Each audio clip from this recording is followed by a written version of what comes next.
and went into service in 1952. Harry, you can have it. Try to keep it under 6 hours Yeah. or 15, 20 minutes at most. Thank you very much. I'll try it. All right, thank you. I'm gonna sit here and listen.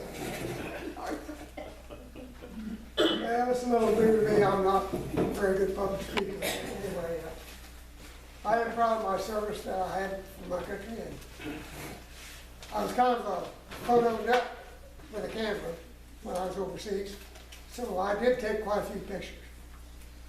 I hope you people enjoy it.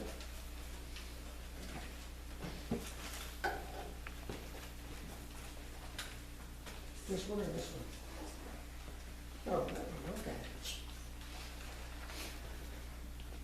Well, I went into service in February 1952. I took basic training in Camp Chaffee, Arkansas. And half of my basic training was on FDC, which is Fire Direction Control for Artillery. And we had to learn how different things to set that artillery piece at the right angle, up and down, and crossways, you know, and everything. You hit the target out there, 4 to 8 miles away. So after we got out of basic, my orders were to be in Seattle, Washington on the 31st of July. And from there on, I took a boat ride. Never saw land till we pulled into Yokohama, Japan, 15 days later. We then got on a train and went up to almost to Tokyo, and went to a place called Camp Drake. And Camp Drake was an old army post for the Japanese. We were issued M1s, took them out and fired them, come back, cleaned their guns, or tried to. I was cleaning my gun, all I had was a string on a patch, and I broke the string, plugged the rifle barrel with that patch. Nobody had a cleaning rod. We get back on the train, go back to Yokohama, got on the same ship, and they had to pick up a guy from Japan to guide us through their little islands to get us around to the south side of Korea. And we went up to Incheon. And we had to drop anchor about 30 miles out from Incheon. And the reason for that being is the tide. Incheon has one of the highest tides in the world, 25 feet or more. So we had to climb down a rope netting over the side of the ship into LSTs, and they took us on in to Incheon. And there we spent that night there, and then the next day we got on a train again and headed back east across Korea. It was a little narrow gauge train, it wasn't that wide, didn't seem like, and only 2 people could stand under one seat. It was barely enough room to walk down beside it. And they told us, well, we got there, started just about dark when we started. And they said, no lights, nobody smokes. This train has been hit by guerrillas every once in a while. Well, great, and here I am with a loaded rifle I can't use. And so anyway, we spent all night going across there. Ended up in a little town over there, and it was a kind of Chuncheon is where it was. It was kind of a point where you were distributed throughout the whole front. So I tried everywhere I could get to get a thing to clean that gun, and finally found one there at Chuncheon. So we spent that night there, and then the next day, oh, it was just pouring down rain. It just rained, and we headed north up through the mountains on the east side of Korea. And I suppose we went 40 miles or so. And it was on a narrow road, You couldn't see how far it was down on that side, and it was about 8 foot wide road up through there. That was more scary than anything I'd been in. So anyway, we finally got up over what they call the Kansas Pass, and we started down the other side of that. And we got to our headquarters for the 90th Field Artillery, the 25th Division. And the first thing the guy said as we come in there, he said, "You hear some firing?" We said, "Yeah." He said, "Well, that's outgoing, don't worry about it." The colonel there welcomed us. He was our battalion commander at the 90th Field. His name was Colonel Reeder. And I'll have to tell you something about him later on. But that threw us when I first got there. So we got back in a Jeep, and 2 Jeeps, there was 4 of us. And we went up through the mountains again, another 15, 20, 30 miles out of the way. You couldn't tell in the dark and the rain. We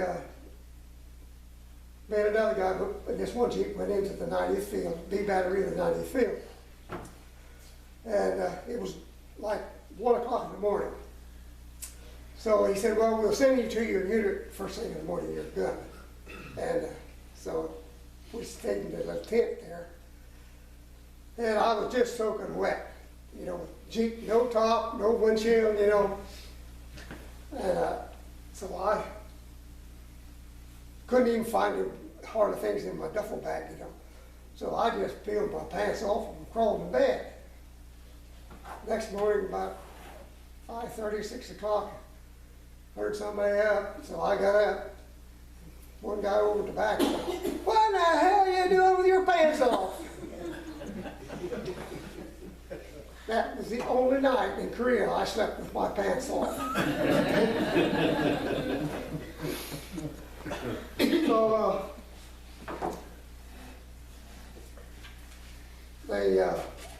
like I said,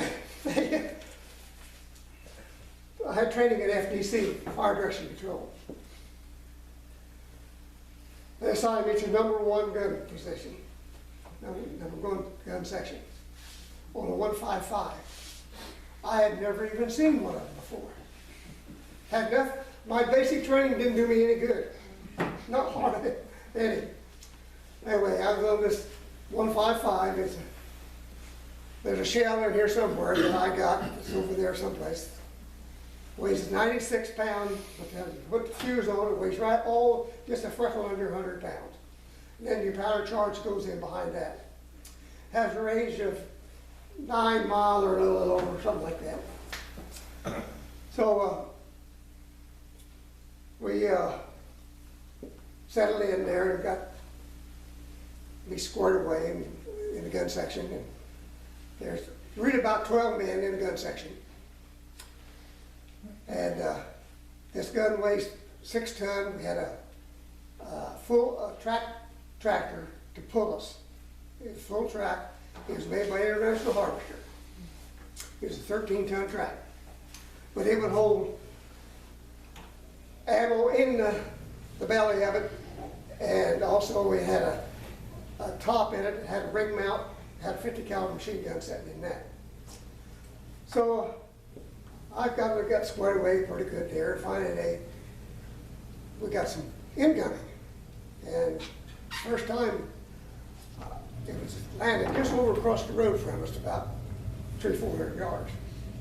And I'd never seen an incoming shell, and we were standing in the stairwell of a bunker. So I got up and I was wanting to see where that thing was hitting. And the chief of section was there, and he was talking to the guys on the telephone, telling where that shell was hitting. And he couldn't hold that receiver seal, it was just going bang, bang, bang, bang against his helmet. And anyway, none of them come in close enough to create a problem for us. So that went on for several days. We fired. I learned how to fire the gun and so forth. What I had to do, I started out as a powder man. So one night,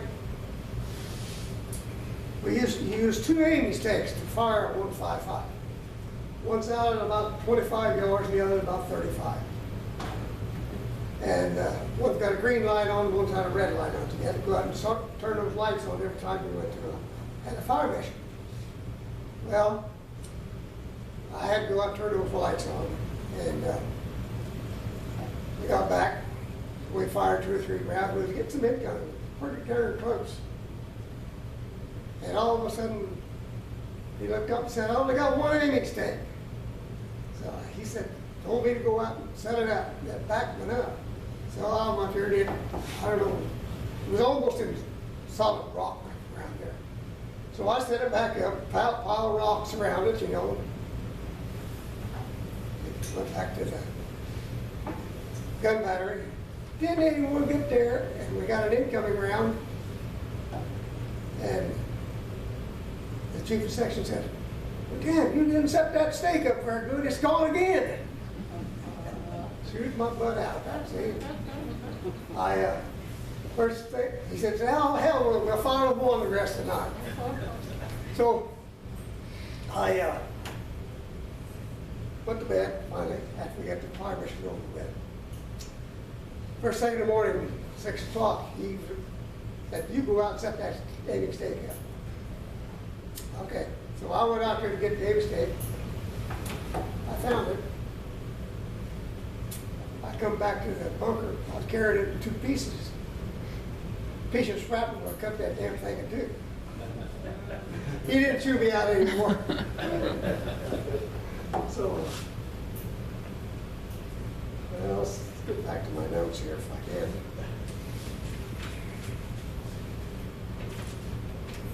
Well, one of the things that we had to do was to take supplies up to the front line, called a choking party. And since I was a new man on the totem pole, I was the first one to get picked. Well, we took water and food and ammo and stuff like that. There was 2 Jeeps went up through there. It was about, 5 miles up through there, I guess. And in one place up there was in this valley. It's called Mungumnee Valley. We called it Artillery Valley because there was quite a bit of artillery up through there. Well, then when you got further up, they called it different name. But anyway, this one spot up there, the Chinese could see that section of the road. And when this Jeep drivers hit that spot in the road, he was going as fast as that thing could run. And kaboom, mortar shell landed right out there. But we made it through without getting hit, but they had that place zeroed in with the mortar. So I took it on up to this mountain, and it was called Heartbreak Ridge. You may have heard of that. Yep. It had been several terrible fights to control that ridge. It was one of the highest points in that area. And steep. It was so steep going up there. The 3/4 ton, we had a 3/4 ton and a ton, and the Jeep spun out. But the 3/4 ton had enough weight in it, the supply stuff, that he made it on up another 50 yards maybe. And we had to carry this stuff on up to the FO, the forward observer. There was a trench the whole length of that mountain. And this FO had a bunker built into it in the middle of the trench. So he set in there and had a BC scope. And he would direct fire for artillery back at the base. So we got this stuff all delivered up there to him. So I got to looking around and walking down the trench and ways to come back to the bunker. And I asked him if I could look through the BC scope. He said, "Yeah, fine." He said, "We did." I could look through the BC scope. You look right down there? Yeah. Oh, there's probably a half mile maybe. But you could see Chinese just walking all around there. And so pretty soon there was a barbed wire that stuck across there. Been there a long time. You can tell it was all rusty, foul down. And I looked over and said, "What's that laying over there on that barbed wire? Looked like somebody's coat." He laughed, he said, no, that's a dead Chinese. He said, he got killed up here, anybody come up and try to get him, they were getting killed too, so they just left him. Wasn't much left of it. So, we stayed in that position about almost a month. And it come down to, well, I'll back up there a little bit too, but once in a while, we would go on out of regular position, go up front and fire on the front lines.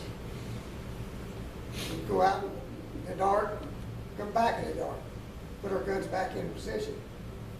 Well, one time going up there, they came back that night, and like I said, we were on a hillside. It was a lot of rock, solid rock. And I was in #1 gun position. There's 6 guns in the battery. And we were putting the guns back in them, but they had parapets that give you some protection when you got that gun back in there. And somebody hollered, and I looked up, and I'll be dang, here comes a 155 down across the hill all by itself, around. They turned around to push that gun in position, and they didn't get the latch down tight enough. And it run down through there. I think there might be pictures of it. I don't know. I'm talking about using this. And, but anyway, this 155 come running down the hill, and he run up on the parapet of #2 gun. And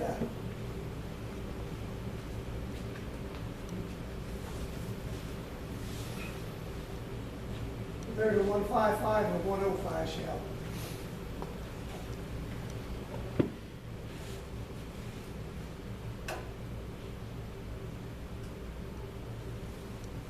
Well, you know, that's the insignia of the 25th Division, the powder patch is right there.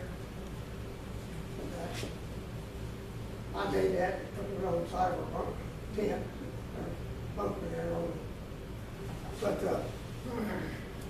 anyway, this thing run down the hill there, turned bottom side up on this other parapet where they were putting this there guns in, #2 guns in. And I don't know how come it didn't hit anybody, but it didn't. And one guy jumped so fast he lost his helmet and it got mashed. But it turned that thing bottom side up. He got chewed up out a little bit about that too. So then later on, then we moved. We had orders to move. 190-mile march order. And that takes a long while. And he would run about 20 miles an hour at the most. And we were the lead gun on the artillery. We got out about 2 hours, and we had a track come loose. A boogie wheel on the track come loose, and that thing was flopping up and down, and I was afraid it was going to flop that track plumb off. We had to stop. We were there 2 hours before we could get a welder to come back up and weld that back on. And we had sea rations with us, and then while we were there, all of a sudden, here come up 3 or 4 kids in, run up there to us, just as happy as could be. And we started giving those kids our sea rations, and they just, well, I just did handle them like mad, you know. But that was funny. They really liked that.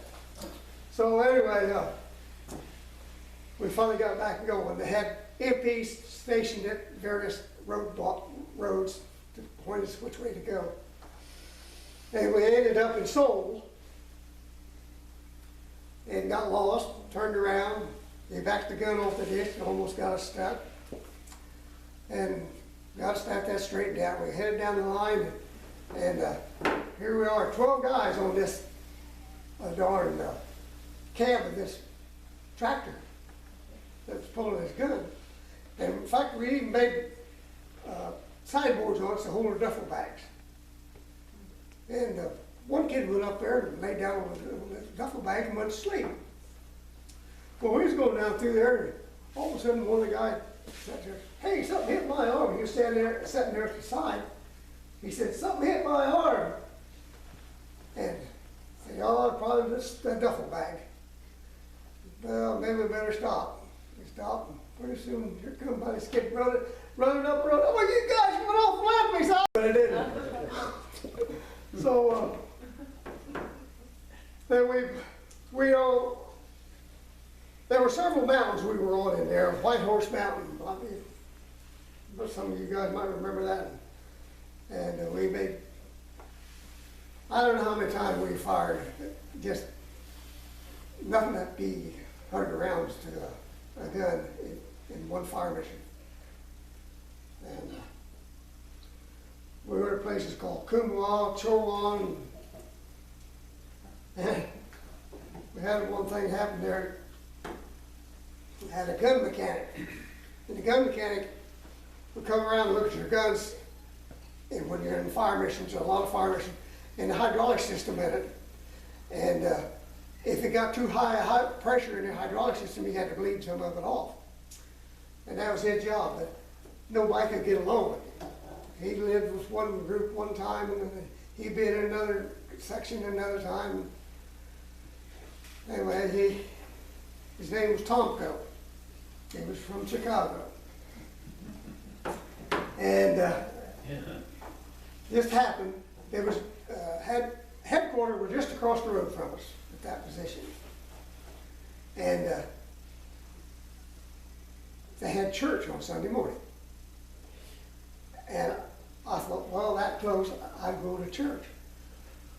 Because that was the only time I ever had a chance to go to church. So me and 2 or 3 other guys walked over and went to church. We heard some firing going on. We couldn't figure out what the hell was happening. We got back up there to the guns, and the guy come running up, like, get your butts in here. Tom goes up on the hill shoots. Huh? So the lieutenant and another guy went up the hill to find him. There was an outpost up on this one hill. It had a machine gun, a 30 caliber machine gun up there, and hand grenades and so forth. But there was a path up to it.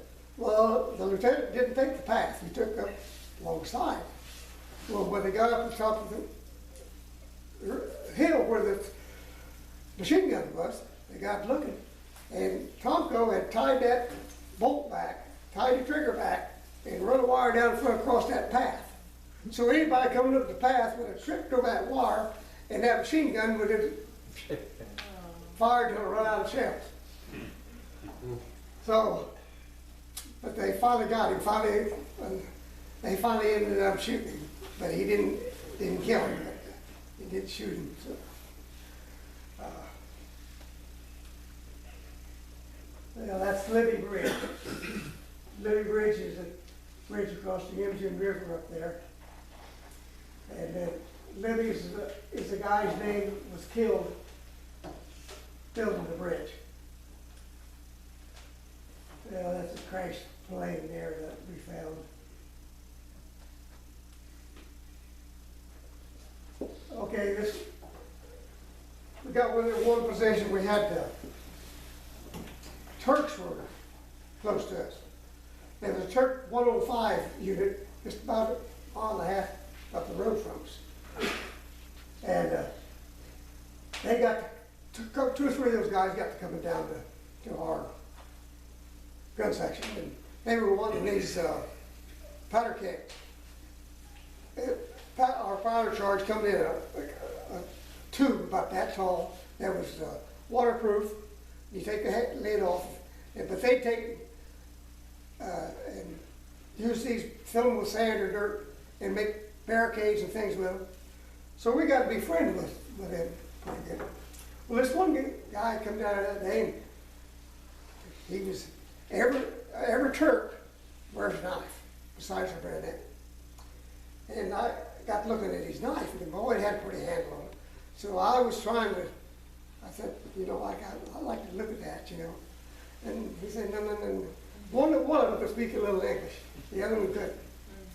And so finally, the other guy was talking to him, said he just wants to look at it. Then he talked to the Turk, and the Turk said, takes the knife out, reached over and grabbed my arm, went, Then he took his arm and mine, rubbed them together. Now we blood brothers. So I got a blood brother in Turkey somewhere. But right there at the last end of the war, toward the end of the war, we did a lot of firing. But there was one place that we were probably, I don't know, 4 miles back, and it started firing one night. We did, and there was a big fire going on in the front, and the artillery shells and everything coming up. It just kind of come up like a roar up there. It wasn't explosion type. It's just a roar. Mm-hmm. And by that time it got dark, and jets were coming in, and they were dropping napalm, and they was a strip there. I'd say it was 5 miles long. That was nothing but fire. It made you think of the California fires. What it made you think of. But and we fired all night long. And a powder charge on a 155 can be broken down to different increments, depending on what the distance is you fire. So this extra powder we have, the only two way to get rid of it is either burn it or bury it. Well, the first time this happened, we had a hole up there. It had a 4 foot deep and about 4 foot wide. And there's a pole there that pointed, had signs on it pointing with BOQ, mess hall, and so forth. And this one guy was taking these powder charges out there one day. This was the head of that big fire that I was talking about. But he was burning his powder in there. And you know how powder burns down. And it went out, filled in too. I still see a little smoke, filled in another or two. And all of a sudden it took off, you know. And fire jumped about as high as that ceiling. Burning fragments of that fell down on this pile of powder that he had sitting there by the post, by that pole. And then he did have fire. And it just scorched. These were the first sergeant signs. It really made him mad because a bunch of signs, and he got a detail out how to put back up, knew to put back up just a day.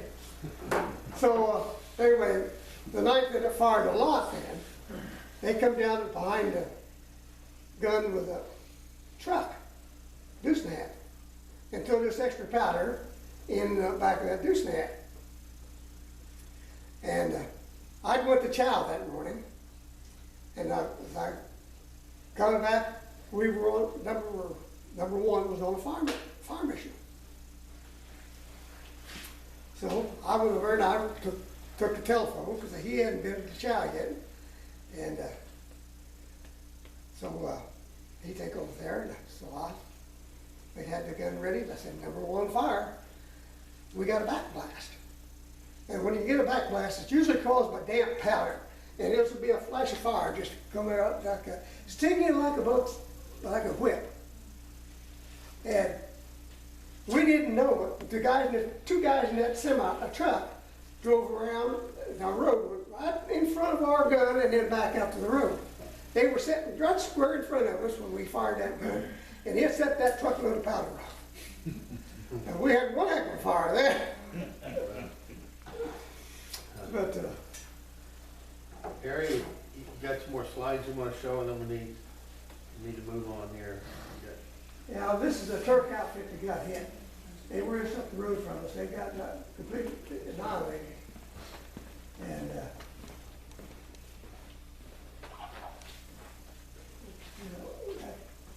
this here's in a museum there in Seoul. Mike rice patties. That's really Richard again.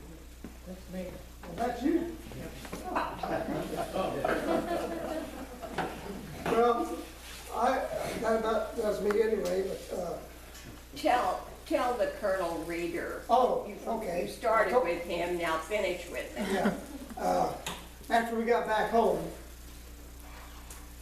years later, our unit used to start having, the 29th Field Artillery, started having reunions. And they started going, well, who shows up? This Colonel Reader, our battalion commander. Nice guy. And so I got talking to him, and got to be pretty good friends, you know. And you don't know where it's from, and I said, Illinois. He said, he said, you know, he said, I've been working with the University of Illinois, son.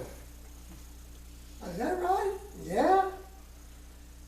He said, well, we're up there in a little town someplace that they're putting up an ag research center. Jobs involved with.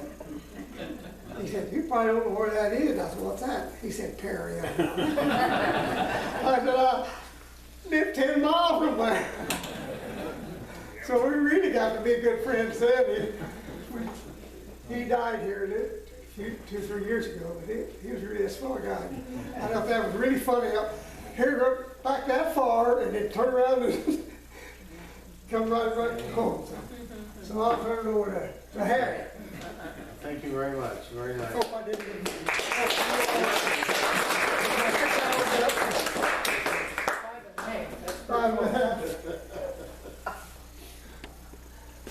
Harry Kingman, thank you. I need to go back. We didn't talk about going back. tore it up.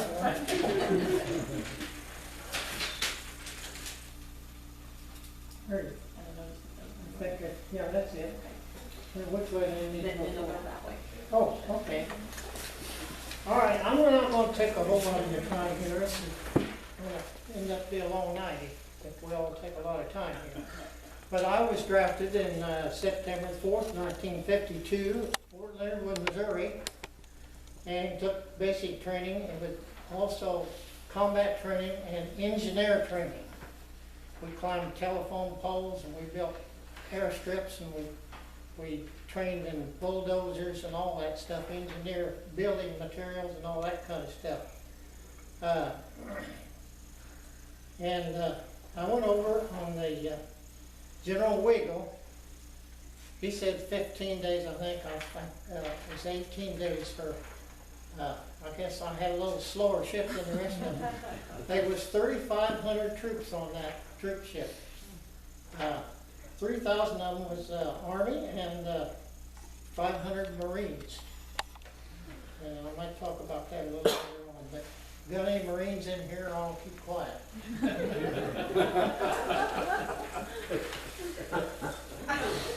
Anyhow, I'm going to say it anyhow. After we'd been over in Korea, I want to back up here in just a minute. We'd been over there and we landed at Incheon. The tide must have been in, because we walked down the gangplank, got on the Deuce-and-a-half trucks and took us to the rail station. And we also got on a train and headed north, like Harry said. But the next day, we get the Armed Forces paper news, and it said Marines made a gigantic amphibious landing at Incheon yesterday. They walked down the same gangplank we did, down the same country that we walked. Anyhow, that's just another story. But backing up, we did land in Tokyo, and I spent 6 weeks at a CBR school, that's chemical, biological, and radioactive school. And this actually probably saved my life, because one part of this CBR school was to run us into a building such as this. We had been taught how to use a gas mask, but they opened up the door, let us come in the building, and then you can put the gas mask on. Well, that room happened to be full of chlorine gas.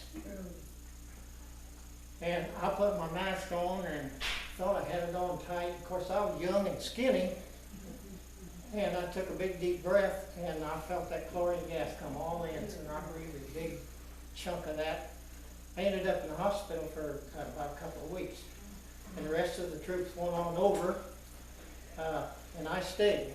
While I was still at the school in Japan, I got word that a whole bunch of the new green troops that went over from our trip got wiped out on their first day, because they was green and they got shoved up on the front lines. But anyhow, that's another story.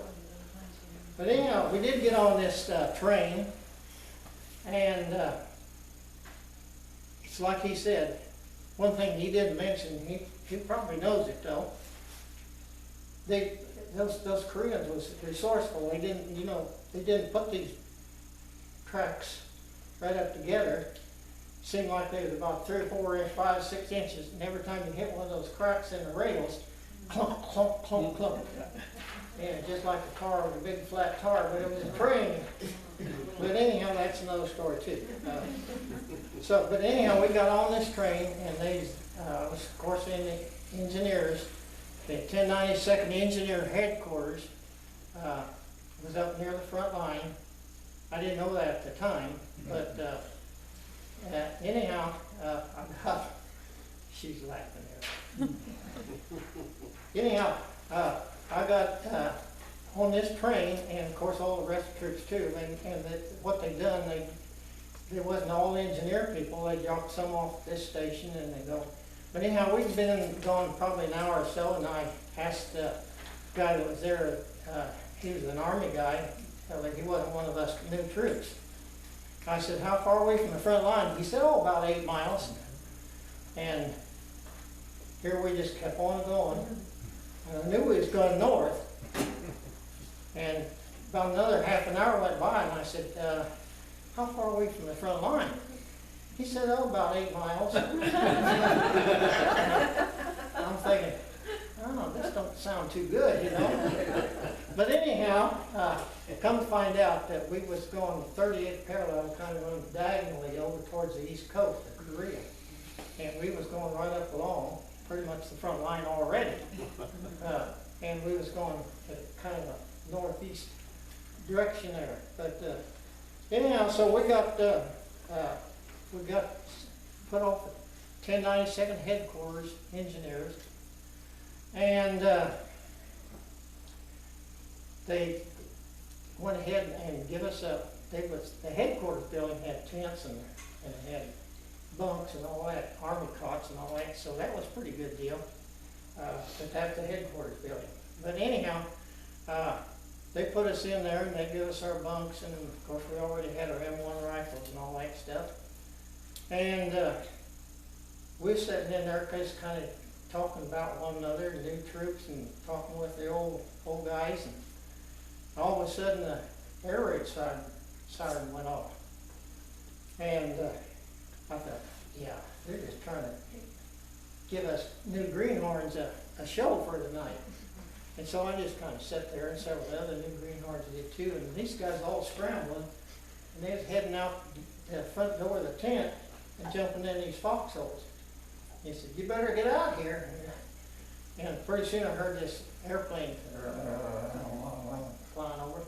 It was a little single engine plane. Well, I found out what that was all about was these North Koreans would fly down below the mountain, down through the valleys, down below the radar, and they didn't have bomb bay doors. They just had these bombs, and they'd throw them out the window of the airplane. And they'd fly down through there, go to Seoul down south of us, and they'd drop their bombs in Seoul. And then if they had any bombs left over, they'd come back. Any place they seen a light, they throw the rest of those bombs out where that light was. So that was what we was jumping in our foxholes for that night. Bed check. They didn't drop any on us that Bed check Charlie. Huh? Bed check Charlie. Yeah, bed check Charlie, that's what they call it. Well, anyhow, they got us out the next day and asked us what we wanted to do, and I said, go home, of course. But they didn't go for that. Anyhow, they getting serious about it though. They said, we need some guys, got some bridges out up there, we need some guys to help rebuild a bridge. I said, where's that at? And he said, well, it's right there up there on the front line, about 4 or 5 miles or so. And I just kept quiet. I said, that doesn't sound too good. And they said, we need some people doing some road work. The roads are always getting bombed out and potholes and stuff. Well, where's that at? That's mostly up there on the front line too. Keep them quiet, And finally they got down, they said, we need 4 guys to run water points. And I said, where's that at? He said, that's about 4 or 6 miles back down south. And I said, I like that job. You don't ever volunteer for anything, but that was a good move. We actually got what we was asking for. And so I was signed on the MGM River, north. It was about 8 or 10 miles south of where we was. But it was, some of you people will relate to this. Anybody ever remember seeing the MASH on the TV? 4077 MASH? Yeah. I got signed to a water point number 1 on NOR-MASH. And that's Norwegian Medical and Surgical Hospital. And it was right on the MGM River. And I got signed to this water point. And we lucked out because we was just in walking distance of the hospital. And of course, our water supply tent was a tent with 2 3,000 gallon tanks, water tanks, and a living tent. And we had hot meals and the whole thing. We was really good shape there. I didn't realize when I volunteered for this water point thing that they like to knock those out real quick. Incidentally, we didn't get knocked out. I'm here. But anyhow, we'd hear all this Harry and them setting off their howitzers and all the things. And you know, you see a machine gun, you hear a machine gun, and it goes rat-a-tat-tat-tat-tat. These guys with these big shells, these big howitzers and these big, I don't even know what to call them, but he does. But they would go boom, boom, boom, boom, boom, boom, instead of rat-a-tat-tat like a machine gun. And the next morning, of course, we get up and here come the helicopters, gurney on this side, gurney on that side, and they had these plastic bubbles over them with wounded soldier on either side. They dropped down there, the hospital, NOR-MASH hospital. They'd unload, they'd come running out and unload those and then go back up, and pretty soon they'd come back down. And this went on for probably 2 or 3 hours every morning after we heard all that noise. So there was a lot of people wounded there. And we walked by going to dinner there at the NOR-MASH hospital, and it was hot. It's summertime when this was going on. And we could see them in there operating on these people, had them laying on their back maybe, and cutting out a piece of shrapnel out of their back and dropping it in a wash pan, making it clean. That's the most combat that I ever seen while I was over there. Praise the Lord for that. Amen. Did happen to walk by one time going to breakfast, and they had a burn pile out there, and I looked over there and there was a foot in the burn pile. It was all black and blue, and 2 things like that, that's the worst war experience that I really had to see. Okay, then after the ceasefire, which lasted after about 6 months after I was over there, this was on the MGM River, or the Han River, actually Han-Tongani, which is a tributary of the Han River, goes right through Seoul. But the headquarters was on the MGM River up north of us, and so they closed this water point down, and then they let us come on up to the headquarters building. I need to get moving on here with some of this. I'm like Harry trying to forget where I'm at. This is me filling a water tank. They have the jeeps pulling these little water tanks and taking them up to the front lines to the troops. And what we done, we run this through a filter, pumped it out of the river, run it through a filter, and then after so long a time we had to backflush that, and you just see the old mud coming back out from the other side of the filter.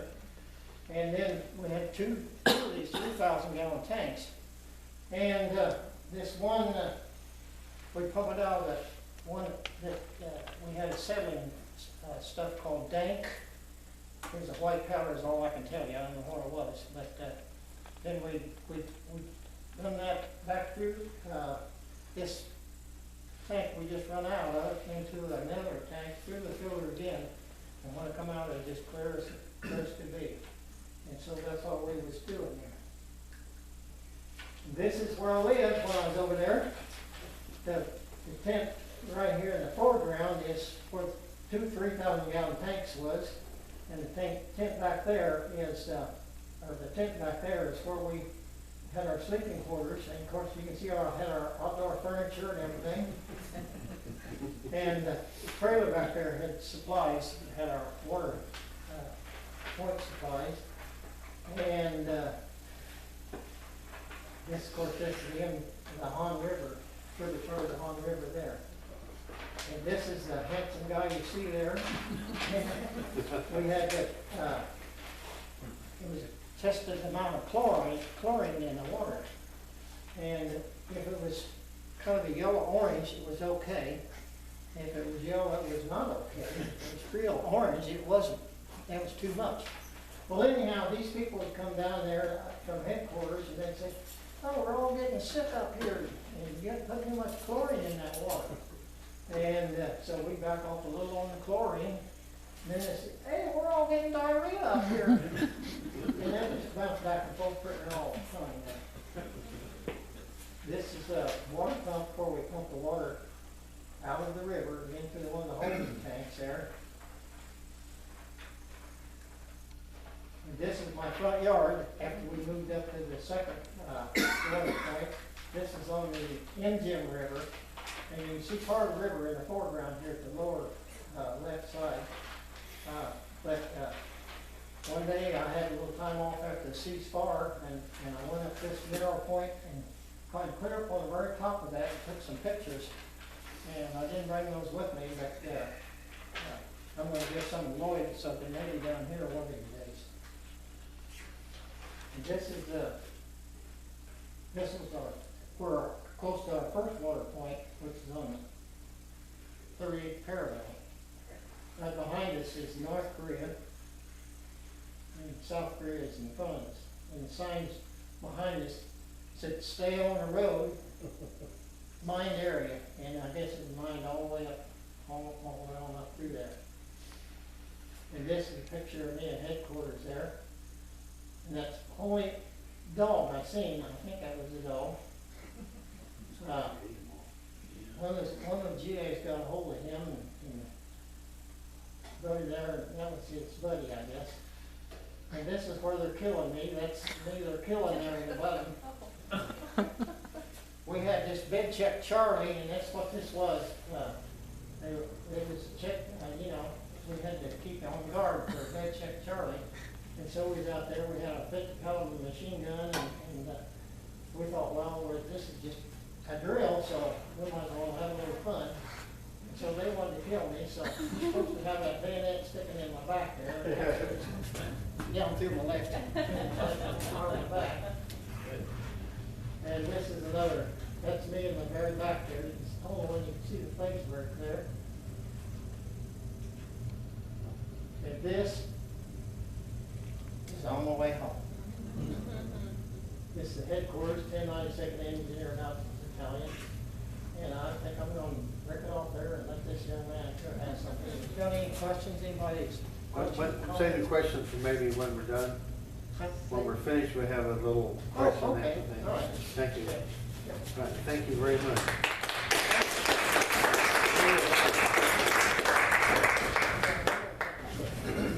Howard didn't have any pictures of it.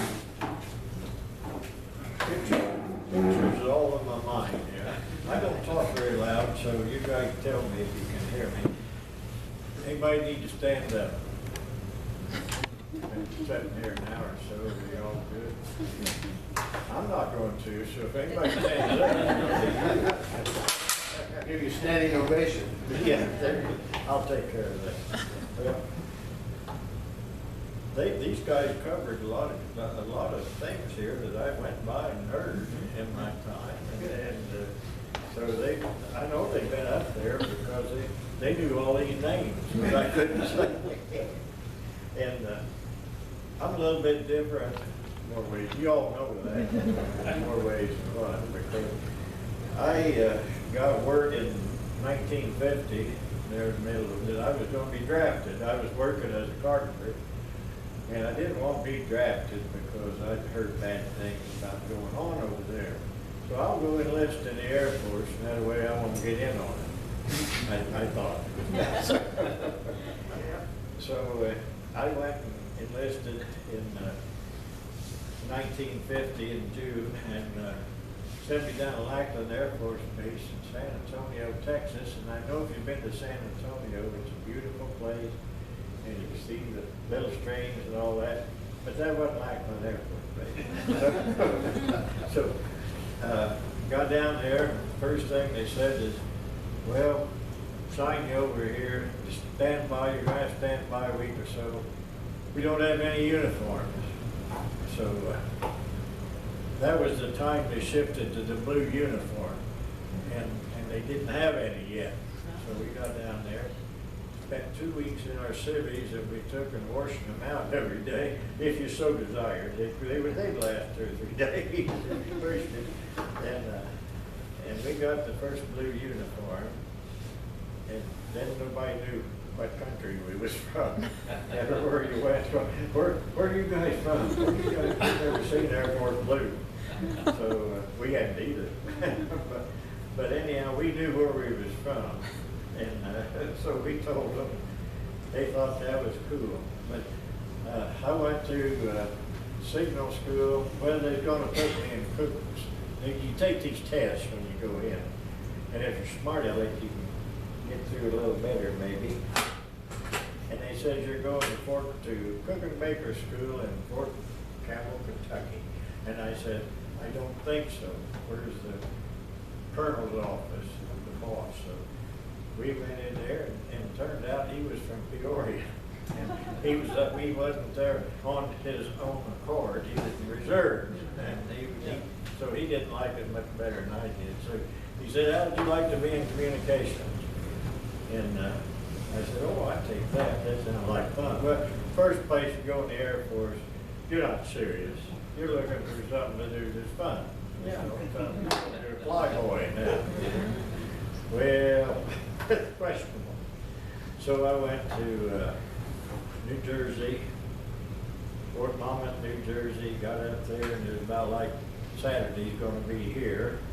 And I'd left San Antonio, Texas, so you can imagine that change to snow, cold, blowing. So we was out there in the airfield, or in the air. Well, we was right downtown. Newark, New Jersey, and we was out there on the tarmac changing clothes, digging out our overcoats and all that. But that was the start of these fun times I'm talking about. Went to school and learned to be a telephone central office technician. That was my MOS. And from there, all hell broke loose.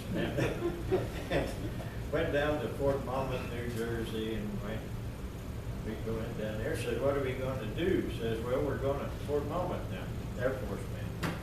Says, we're going to form the 933rd Signal Battalion, because the 934th Signal Battalion has just went to Korea. And I said, what? And they said, well, the 934th shipped out, so we got to form the 933rd. There wasn't anybody in it. Well, that wasn't too bad, because that means rank.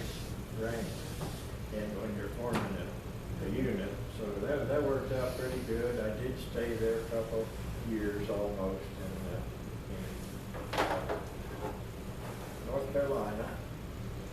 We was accompanied by the 82nd Airborne, so you had to wake up in the middle of the night. The guys running by your barracks hollering, we're airborne, we're airborne. So you tell them, get up in the air if you're airborne. Leave them when they see you.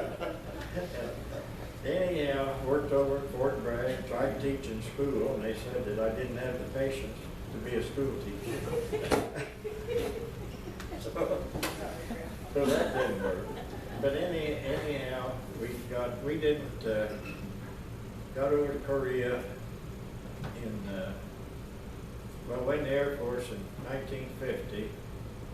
We went over to Korea in 52, and that little grade they was in to talk about didn't end until 53. So early in 53, I had an installation team, me and 3 guys. We'd go do everything they needed done, whatever it was, from climbing poles, which I didn't know how to do, to all the other stuff, but they got it accomplished. And so they decided that maybe we should go to Japan.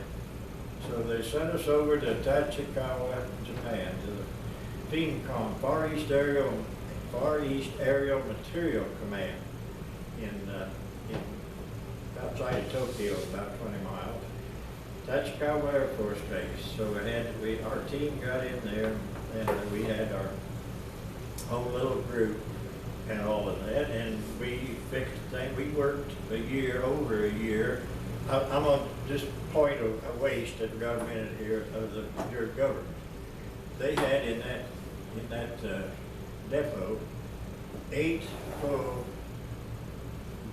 switchboards, 8 positions. They'd had it there a while. Well, we set in on it and we finished the repairs on it. All but the night alarm. And they come back to Kellogg and they couldn't get the night alarm. And if you know what a switchboard looks like, you know, the old one when they used back then was about that wide each, and we had 8 of those, like you go in a phone office. And they had worked on them, and we had worked on them, had them working perfectly, but we couldn't get the night alarm. So you picked up your phone at night, nothing happened. In the days, electronics, it'd take you about 20 minutes to design one. And, but that didn't do. So after that had been worked on, all that time and all that money spent on it, couldn't get the night alarm, so we loaded her on a semi, took it down, dumped it in Tokyo Bay. Things like that still go on. Yeah, that's typical. That's your tax money at work. Anyhow, that was a little first project down there. Now, we'd had some fun before that. I say Air Force likes to be fun. Well, we went over on a boat and it took us 15 days. Now, but on the way over to Tokyo, they showed us Alaska. And I could never figure out what we was doing looking at Alaska on the way to Tokyo. So they got a globe, and if you take a globe and set it there, you'll find out it's closer from San Francisco to Tokyo by Alaska than it is if you go around straight across. So yeah, there's cutting across. But anyhow, we got there. When we got going in Tokyo Bay, we had oyster shellers out there, or hunters, girls, no tops. And I said, my God, I'm glad I had to join the Air Force. So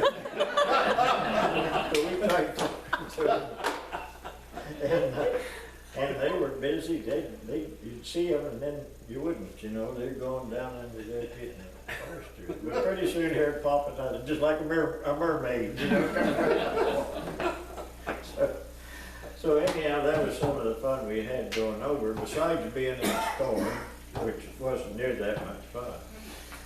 But anyhow, part of the thing over there was working on all this equipment, and I did good. One day I was showing off again up a pole with my belt on, and there was some people standing down there watching, and some of the Japanese dignitaries out of there, and secretaries and everybody else. So I showed them how good it was. And I ran up this pole about 16 feet, grabbed my belt, slung it around the pole, and click.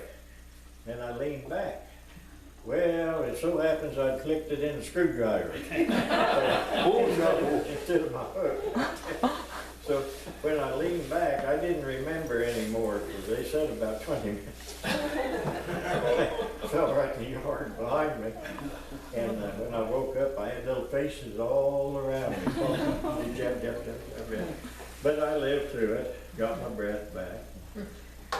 I was a little less anxious to show off after that. Yeah, I took the work a little more serious.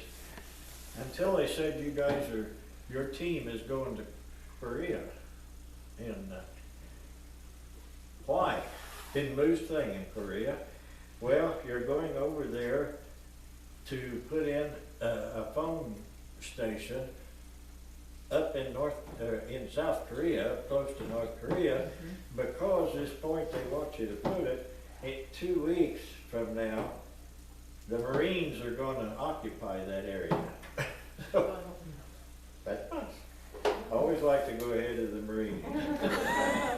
So they flew us over to Busan, or to Seoul actually, and we, yeah, and this, I heard them talking about this Incheon, or they went through the Incheon. Harbor, yeah. Yeah, the harbor.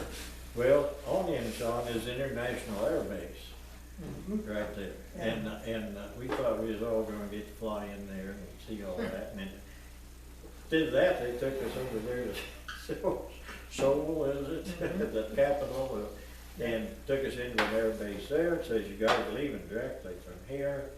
Your equipment is over there. We didn't even know where we were, you know, we're an air base. It says your equipment is over there in that deuce, no, we didn't have deuce nest. We had a weapons carrier. You remember weapons carriers? It was a 3/4 ton pickup, basically. And they got over there, and there was these reels of wire on a spool and a map, and the guy standing there from armament with 4 what he called grease guns. Yeah. Sarge doesn't know what a grease gun is, or he still is. And yeah, we've never seen anything like that. So what these for? So you're gonna take this is your weapon. Never shot one in life. So he said, well, we got an hour, a couple hours, we're gonna teach you to shoot this thing. Well, it's not very big, if you remember a grease gun. So yeah, and so we got out on the range there, drove out there, wasn't very far. They had walls around and everything. So he takes this grease gun, he says, there's your target. Put it on that target and pull the trigger, and it goes right over your head. In 2 hours, we could get it off single shot. It just supposed to be that quick. But that was exciting. So what do we need these for? And they said, well, you'll know when you get there. And it come to find out, we was going up toward this 38 parallel thing that we talk about in toward Peju and Yangu. If you guys know where that is, that's where we were headed. Beautiful ground. So they want to know who was going to be the driver, and we all volunteered. So they said, well, you can relax, we got you a Korean driver. And he spoke very little English, and we spoke even less Korean. So that was a riot going up through there. But the grounds you've seen back there, this mountainous country and the hills, there was a lot of that up through there, and we didn't have to go very far. Well, from Seoul up there was probably not over 15 miles or so. Yeah, and a little farther than that was it. Well, we stopped where we got there. So anyhow, we knew our mission. They gave us a little map over there, which meant nothing. And we went up there and strung, but we did string wire. We started out and we got her all fastened down here, and this was that field wire, little plastic wire with 2 wires wrapped, and we had 4 reels of that running, and we put our tied together so we know check continuity, they call it the service, and we got up there and we strung it on top of the ground. Said you couldn't bury it, it's muddy. So we strung it on top of the ground and got up about a mile of it laid out on the ground, and decided we'll put a booster in it right there. Got out to check it, and we didn't show we had another end on it where we had just left. So all this has taken time, you know. But what in the world? We fixed it so we could tell when we got there, and it wasn't there. So we started back down the way we had strung it out, and got down there maybe a quarter of a mile, half a mile, and it disappeared. he wasn't there anymore. So we had to go on down and find the other end of it somewhere, so we went quite a ways down there, and they were looking, and suddenly we saw the wires frayed up again. Well, it so happened that there was a little village, like little community there, you know. So we went over there, and our driver was gonna ask them if they had seen anything. And right over here, it said old Mama son, old grandma, making baskets out of the field wire. So we hadn't much more got by till she come over and cut her a bunch of them wires out, and she was weaving baskets out of it. So it took great explaining to her how that wasn't to be done. We held her cool. What else could you do with a bunch of people you can't talk to? And ask her please. No. So our driver, he told Mama's on she was in charge of that wire in front of her place. And he gave her a couple, I don't know, we spent yen in Japan, I don't know what it was over there. Won, that's right. Yeah, he gave her a few won and told her she was in charge of that. So we didn't have any more trouble straightening it out. And finally, after about 4 days, and the quarters were kind of like Harry said. They were whatever we had, plus sea rations. And we got that all up there, got this little switchboard set up with 8 lines up to it between there and back down at the town where the Marines were going to occupy. So that we did good. But we headed home and got down there and C-47 picked us up, and they called us something else thinking there, but it was C-47. Old transport, and by the way, they used those all through the war, and I think there's some of them still running. I thought that was interesting. They started flying in 1935. Call them flying boxcars. That was C-124. Okay. Yeah. Goonie bird, didn't they call it the Goonie bird, wasn't that? It might have been. They had a name for the old 124. Of course, you could land him on postage stand. He had two engines, but you could still land him and stop him real quick. And so they picked us up and took us back home, and the old man, he was just tickled to death. We did all that in about 10 days, so we got the rest of the week off. And that was good. And we did get to see some Buddhist temples. Do you remember the Buddhist temples? Yeah. Beautiful things. Japan. Yeah, in Japan, yeah. Of course, we got around in Japan pretty well.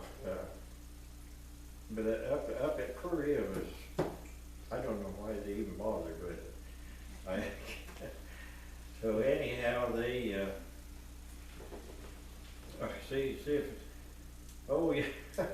The other thing that was kind of touchy when we got to Japan, we had to go to the restroom like you always do when you get there. Went and threw the door open. There was Mama-san sitting there over the hole in the floor, you know. So that was there, and it's hard to use the second hole with Mama-san sitting in the first hole if you're from Pittsfield, Illinois. That kind of threw us, but after about a year there, you was used to all that. Yeah. So you just let it all hang out. Oh dear, let's see, that's just some of the fun we have. I stayed over there till the war ended, and only turned over one Jeep. I got to coming around the corner too fast for the Jeep, and they'll turn over. So you guys, Jeeps, I'll tell you, they'll turn over pretty easy. If you got enough people, you can set it back on its wheels, and they hardly ever get hurt unless you really tear them up. So it was quite an experience. I would not have wanted to be in Korea any length of time where these guys were, because in 10 days I was getting pretty tired of it. Thinking about joining the Air Force again, several years before. So, yeah, all my flying time was on a boat, almost, except when they took me to Korea. So everything I enlisted for didn't turn out right. I guess it worked out. I worked for the phone company for 40 years when I got home, so it wasn't all wasted at all. But there was a lot of bad happened over there, and we just want to remember who it was for. And it's easy to forget who we're there for and what we're doing there. And so that's really all I'm going to bore you with right now. Just tell you there were a lot of lighter sides to being there too. Well, I think you did, all three of you guys did a fantastic job.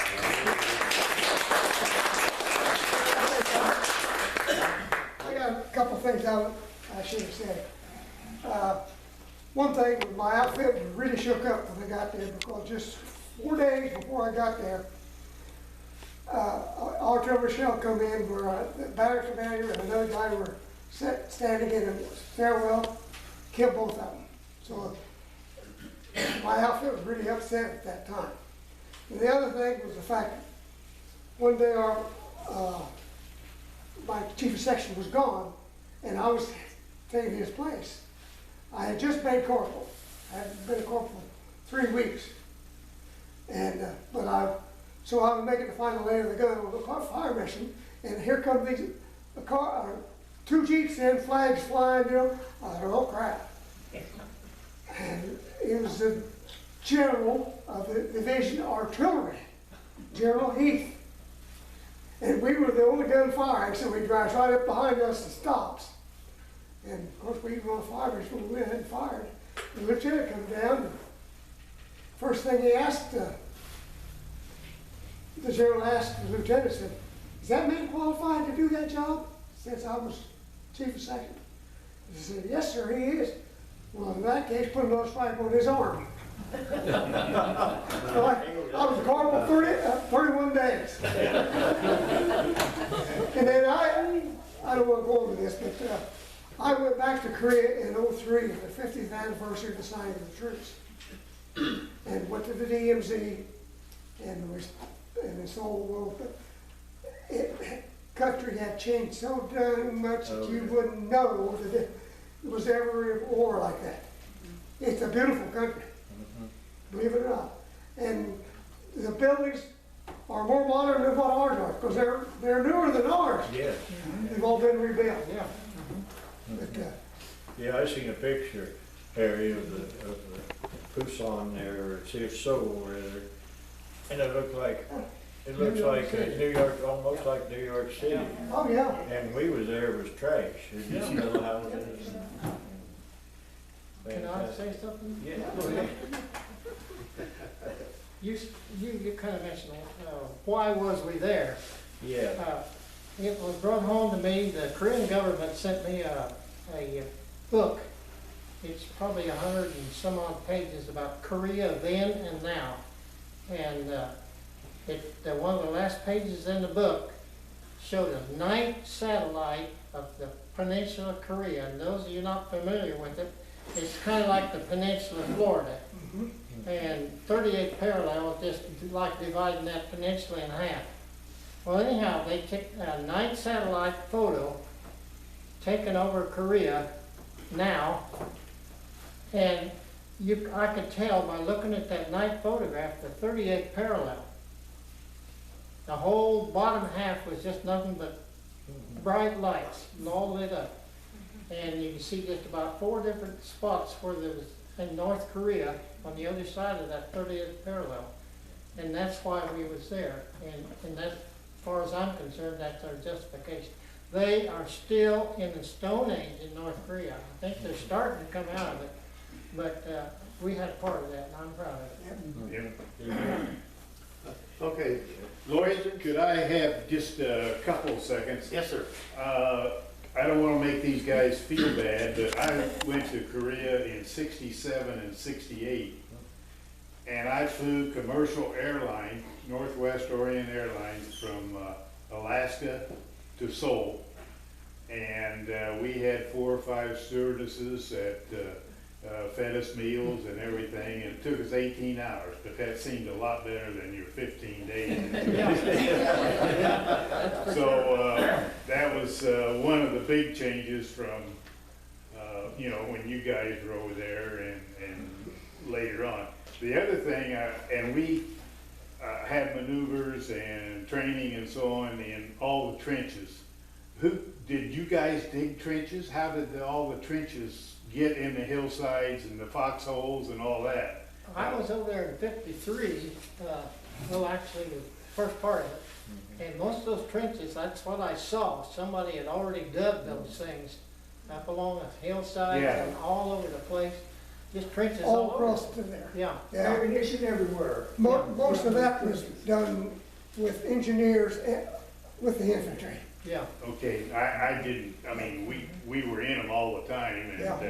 then Harry or somebody mentioned about the jets flying down in the valleys. We were up on Yeah. hillsides, and you could see the pilots Yeah. go through the valley as far as, These little small engines, Yeah. they check Charlie. yeah. They was flying below the radar so that the radar couldn't take off the gunneries and people would shoot them out. And just one other thing, Harry mentioned about kids wanting food and all that over there when we were on maneuvers, and even 67 and 68, there were just hundreds and hundreds of hungry kids over there all the time. And GIs would scrape their plates into garbage cans, and they absolutely would dive into those trying to get food out of them. And I tell you, I have a little conversation with my grandkids every once in a while that whatever you take, you're gonna eat, because I saw some of these kids that just were starving to death.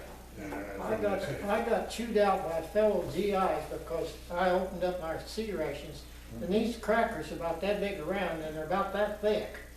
And I threw one out and they landed in dust there by some 4 or 5 little kids sticking out their arm You bait. won't believe it. And they chewed me out, and fellow GIs, because I threw that out and it landed in the dust. Yeah. Yeah, And, yeah. and that kid, but he didn't care how dusty it was. He grabbed it up and started eating on it. Well, I didn't want to take any thunder from you guys, because we appreciate what you started. Yes. I was guarded the DMZ at Pamajon for 6 months, and then guarded missile sites down at Pusan. The last, well, I was there 14 months, and I was there when, if you remember, the Pueblo, North Korean, I was just about ready to come home, and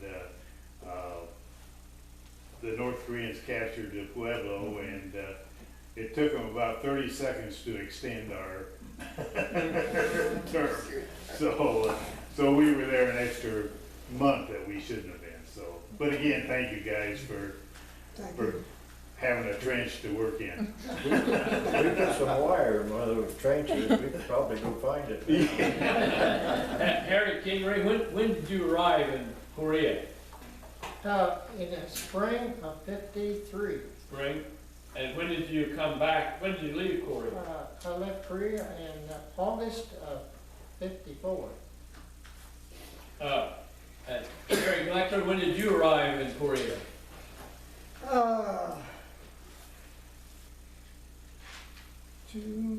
About August 4th, 5th, somewhere in there, middle of August, Of 53. 53? No, 52. 1952. Yeah, in 53, I came home at about the same time. You've been there, I was there just about a year. About August of 53, you came home. Yeah, So the Korean War ended in July of 50. Yeah. July the 27th. Started 6th of June the 25th of 50, so it Yeah. wasn't really a long.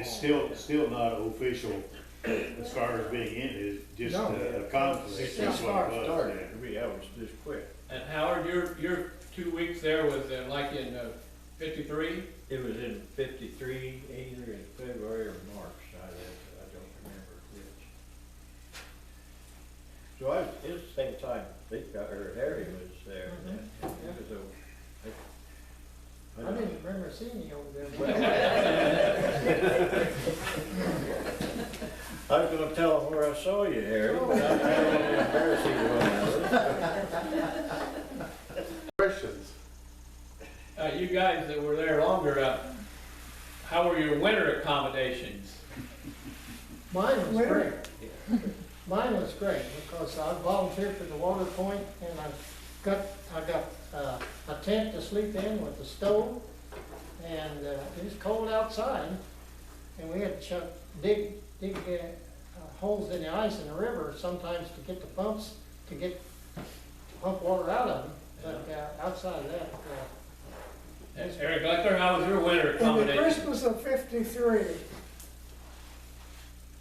it was really cold in Korea. We were living in a tent that butted up against the mountain.